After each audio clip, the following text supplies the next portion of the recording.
一刀出，刀光凝结成河，久久不散。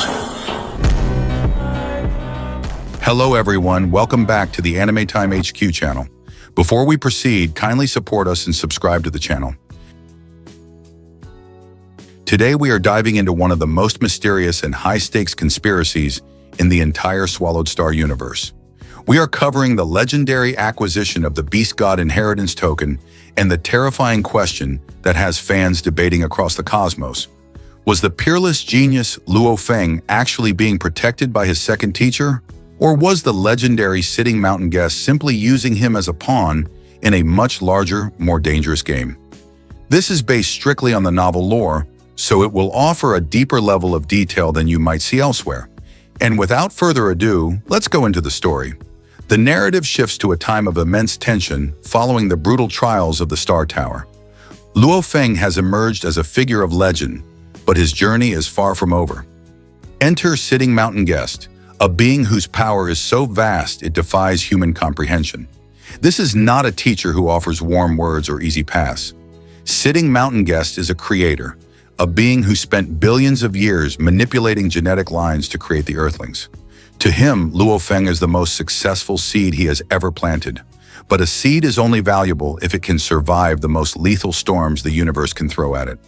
Sitting Mountain Guest appears before Luo Feng and hands him a hexagonal stone tablet known as the Beast God Token.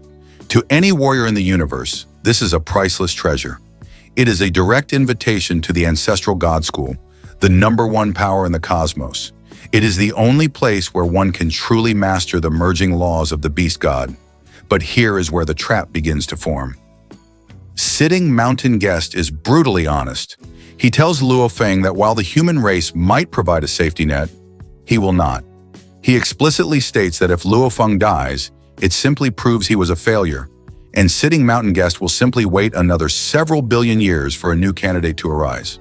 By giving Luo Feng this token, he wasn't just giving him a resource. He was intentionally ending Luo Feng's period of quiet growth and throwing him directly into a den of galactic wolves. You see, the Ancestral God School is located in the land of godly inheritance.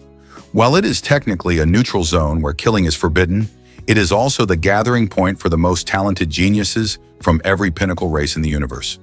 The demons, the automatons, and the bug race were already terrified of the rise of the Blade River Emperor. By sending Luo Feng to this specific location, Sitting Mountain Guest removed him from the absolute protection of the Primal Chaos City leader and placed him in a spotlight that could be seen from every corner of the universe. The moment Luo Feng arrives at the land of inheritance, the trap springs shut. His identity is no longer a secret. The narrative describes an almost unbelievable scene where Luo Feng's virtual notification system is absolutely overwhelmed. He isn't just challenged a few times. He is hit with a tidal wave of over 600,000 battle invitations. 621,000 alien warriors, all eager to suppress, humiliate, or destroy the human race's greatest hope.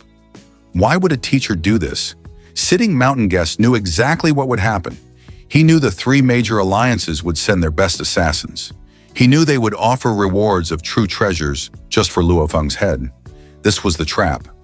Sitting Mountain Guest was using Luo Feng as a probe to test the reactions of the Ancestral God School and the other pinnacle races. He wanted to see if the heart of his best creation could withstand the combined malice of the entire universe. But there is an even deeper layer to this psychological trap. The token Sitting Mountain Guest originally provided was for the merging law of soil and space. However, Luo Feng specializes in the path of golden space. This was another calculated move. It forced Luo Feng to navigate the complex internal politics of the human race to trade for the correct token.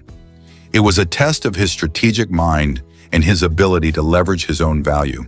As Luo Feng stands in the land of inheritance, facing a literal army of challengers, he begins to understand the cold philosophy of his second teacher. In this universe, being used is actually a privilege. If you are not useful to a being like Sitting Mountain Guest, you are already forgotten. Luo Feng realizes that his life is splendid specifically because of these battles. He doesn't want a tame life. He craves the adventure, the fighting, and the chance to see the most beautiful scenes at the top of the universe. The alien races are in a state of pure frenzy.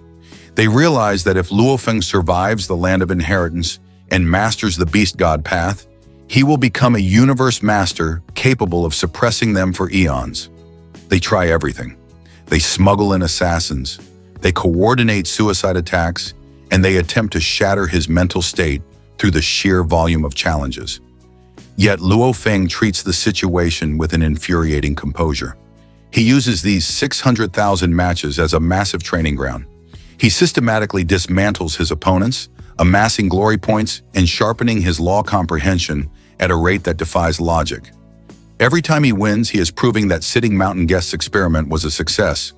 But we must ask ourselves, was Luo Feng truly just a student? Or was he a pawn sent into the heart of the ancestral god school to stir the pot? Sitting Mountain Guest has his own complicated history with the high powers of the universe. By sending a human disciple equipped with his unique treasures, he was sending a message to the other supreme beings. Luo Feng was the bait used to flush out the hidden intentions of the cosmos. As we reach the peak of this arc, we see Luo Feng standing firm against the cosmic storm. He has accepted the trap. He has embraced the danger. He understands that the path to becoming a true power requires surviving the schemes of those who sit on the highest mountains. He is no longer just a human fighter. He is a force that even the ancestral gods must acknowledge. The stage is now set for an explosive era of growth. Luo Feng has survived the 621,000 matches. He has survived the initial assassination plots, and he has done it all while his teacher watched from the shadows with a detached, cold curiosity. The Beast God token was indeed a trap, but for someone like Luo Feng, it was the only way to reach the pinnacle. That is all from me for this episode.